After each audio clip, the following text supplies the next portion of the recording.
It's amazing. The history is amazing. Let's let before we have about 15 minutes or so left before we have to end the show. So let's let some of your audience talk to you, because I'm sure there's a bunch of people that would love to say hi to you guys.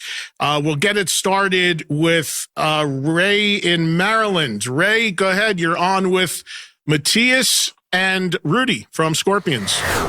Oh, thanks, Eddie, for this. Rudy, Rudolf, Matthias, love you guys. This is an honor for me. You're two of my guitar heroes, brothers. Thank you. All righty. Thanks. And the first time I got to see you guys was in the summer of 1988 on the Monsters of Rock tour.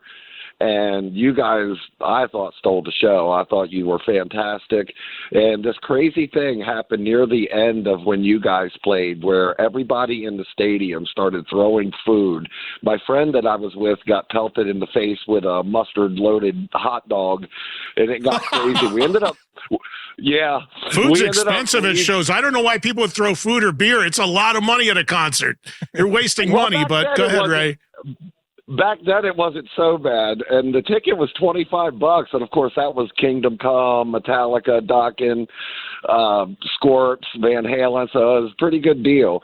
But it got so crazy during Van Halen, we left about 2/3 through during their set because people started fires. It was at RFK Stadium in Washington, D.C., and it was just crazy. I figured, I don't know how much of that you saw, because it started toward the end of your set, but it happened before Van Halen came on, and it got really crazy. It's just a fond memory for me.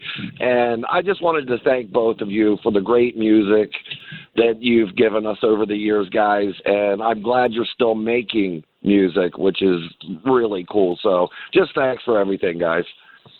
Thank you, Ray. Appreciate that. Yes, you guys, that tour in '88, the Monsters of Rock tour, was legendary, and people still talk about it, as you can see with Ray.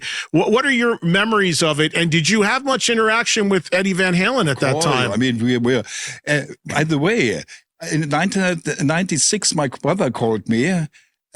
76, yeah. 76 called me and said, "Rudolf, why are you guys not playing in America?" And well, yeah, we want to, but we can't. Yeah, but here it's a band playing around called Van Halen. They're playing your stuff. Speed is coming, and Catch a Train, and then. Oh, they were playing early Scorpions, Van Halen, early on, yeah. So, and then when we met, when we was running each other, this was already before in Hamburg at CCH when they opened up for Black Sabbath, and we went backstage and we had then a party for David Lee Roth's birthday.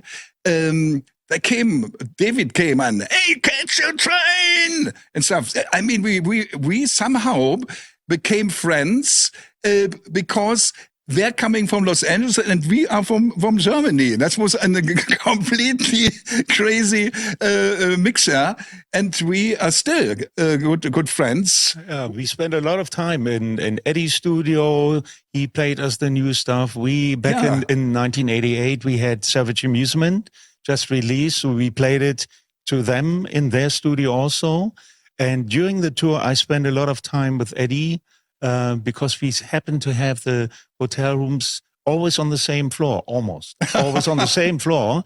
And we're sitting together. He showed me how to empty the see-through liquor in the mini bars, like vodka, like refill it so you don't get billed for it, and how gin, to just empty it, drink it all. Yeah, no, drink it and refill it with tap water and close the. So you didn't get billed.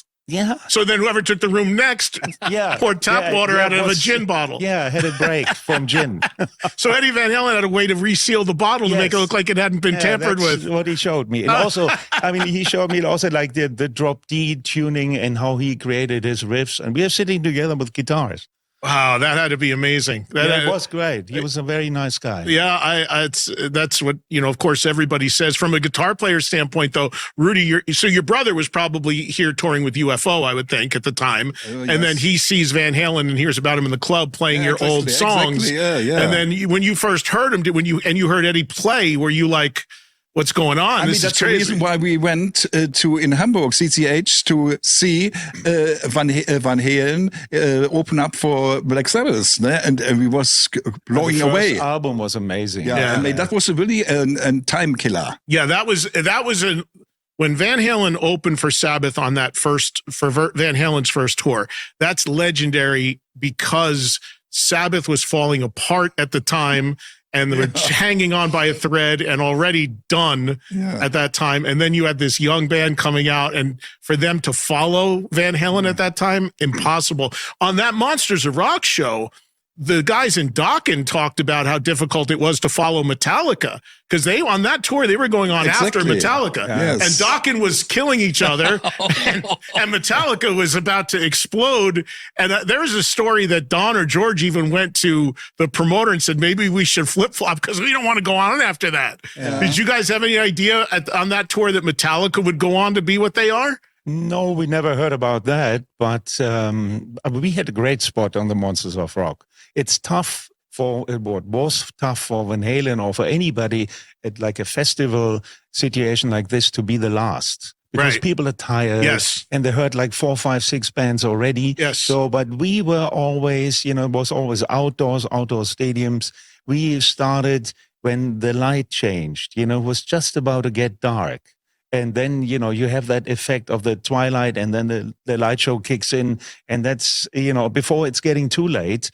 So we looked very good at 1988 at the Monsters of Rock tour. Yeah, even now I know there's marquee value in saying you're the last band, the headliner, but these festivals now, 50 bands in one day or something, I just look at the lineup, I get tired. I was like, too old for that. But if you think about it, I always say to the bands, I think the second to last or third to last spot is the best spot. The sun's in a little bit, people aren't burnt out, and there's still a lot of energy.